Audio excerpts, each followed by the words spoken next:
కార్యక్రమానికి ప్రత్యేకంగా civil aviation మినిస్టర్గా మరి ఎంతో బాధ్యతలో ఉండి ఇక్కడికి ముఖ్య అతిథిగా చేసిన సోదరులు రామ్మోహన్ నాయుడు గారికి మరి ఈ కార్యక్రమం సాకారం కావడానికి ఏదైతే మానసాస్తో మొత్తం కూడా ఎంఓయూ చేసుకుని ఈరోజు ఒక మంచి కార్యక్రమానికి శ్రీకారం చుట్టిన జిఎంఆర్ గ్రూప్ చైర్మన్ సోదరులు రాజు గారికి మరి సెంటర్ ఆఫ్ అట్రాక్షన్ ఇదంతా కూడా ఈరోజు ఇక్కడ అవుతుందంటే దానికి కారణం ఏంటో తెలుసు. మన యువ నాయకులు హెచ్ఆర్డీ మినిస్టర్గా ఉన్న లోకేష్ గారికి, అలాగే కార్యక్రమంలో పాల్గొంటున్న అధికారులు అనధికారులు, ముఖ్యంగా చాలా మంది స్టూడెంట్స్ వచ్చారు. అందరికి కూడా అభినందనలు ధన్యవాదాలు కూడా తెలియజేసుకుంటా ఉన్నాను. ఒక మామూలు ప్రావర్బ్ ఉంటుంది, vision with action can change the world అని. ఏదైనా కొత్త అవకాశాలు వస్తే దాన్ని అందిపుచ్చుకోవడంలో మన ప్రీతం ముఖ్యమంత్రి చంద్రబాబు నాయుడు గారు ఎప్పుడు కూడా ముందుంటారు. మరి ఈరోజు హైదరాబాద్లో ఆ రోజు 95, 2004 దాకా కూడా ఆ 10 సంవత్సరాల్లో ఏ విధంగా హైదరాబాద్ నగరం ట్రాన్స్ఫార్మ్ అయింది, కొత్తగా ఒక నగరం సైబరాబాద్ నగరం ఆ రోజు అభివృద్ధి చెందింది. మైక్రోసాఫ్ట్ లాంటి కంపెనీలని హైదరాబాద్ తీసుకొచ్చి ఐటీ అంటే హైదరాబాద్ గుర్తొచ్చే విధంగా చేసిందో అవన్నీ కూడా మనం కళ్ళ ముందు చూసాం.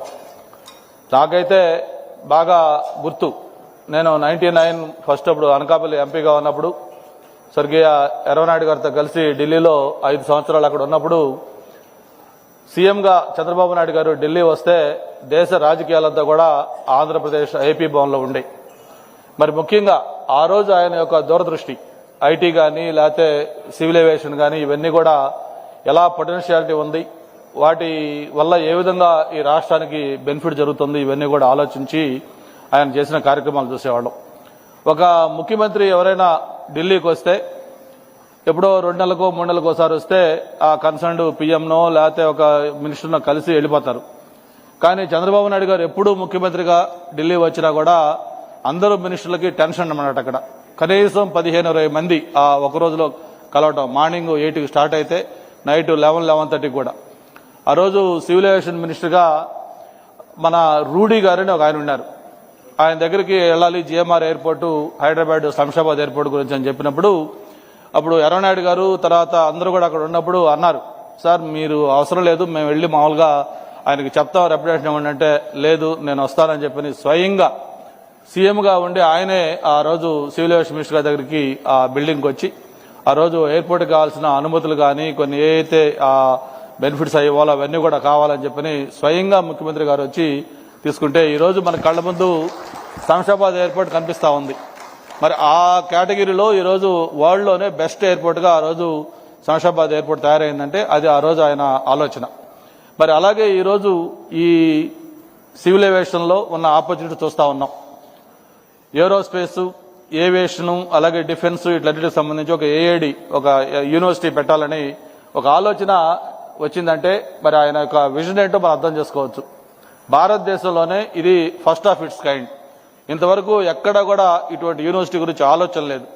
అటువంటి దీన్ని ఇక్కడ సాకారం చేసి మన భోగాపురం ఎయిర్పోర్ట్కి అనుసంధానం చేసుకుంటూ ఇక్కడ మన భీమిలి నియోజకవర్గంలో ఈ యూనివర్సిటీకి సంబంధించి ఎంఓయూ చేసుకోవటం నిజంగా ఇది ఒక గేమ్ చేంజర్గా కాబోతా ఉంది ఇక్కడ.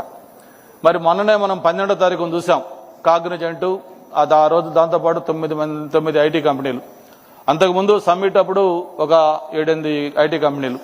ఇప్పటికే గూగుల్, అలాగే meta, Reliance, Sify, TCS, Cognizant, Accenture, ఈ నేమ్ ఎనీ కంపెనీ ఇవన్నీ కూడా ఈరోజు ఆంధ్రప్రదేశ్ వైపు వస్తా ఉన్నాయి.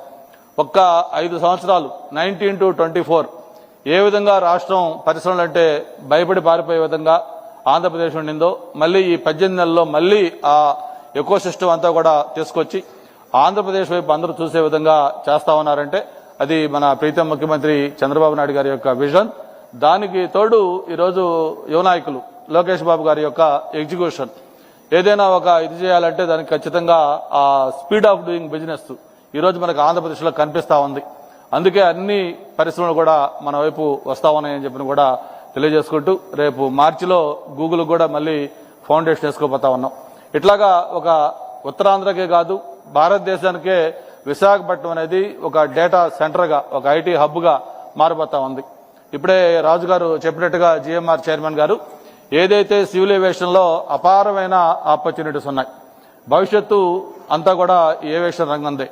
ఒకప్పుడు విమానం అనేది లగ్జరీ, ఆ తర్వాత కంఫర్ట్ అయింది, ఈరోజు ఇట్స్ నెసెసిటీ. మనం వితౌట్ విమానం మనం లైఫ్ ఊహించుకోలేకపోతా ఉన్నాం, అంతా నెసెసిటీ అయిపోయింది. కాబట్టి ఇటువంటి ఏవియేషన్ రంగంలో ఏదైతే ఎగ్జాక్ట్గా నీడ్ ఆఫ్ ద అవర్, ఈరోజు పైలట్లు కావచ్చు, టెక్నీషియన్స్ కావచ్చు, ఇతర ఇంజనీర్స్ కావచ్చు, ఇవన్నీ కూడా ఏ కావాలో అవన్నీ కూడా తయారు చేసే ఒక ఎంఓయు యూనివర్సిటీకి సంబంధించి ఈరోజు ఇక్కడ చేసుకోవటం చాలా చాలా సంతోషం.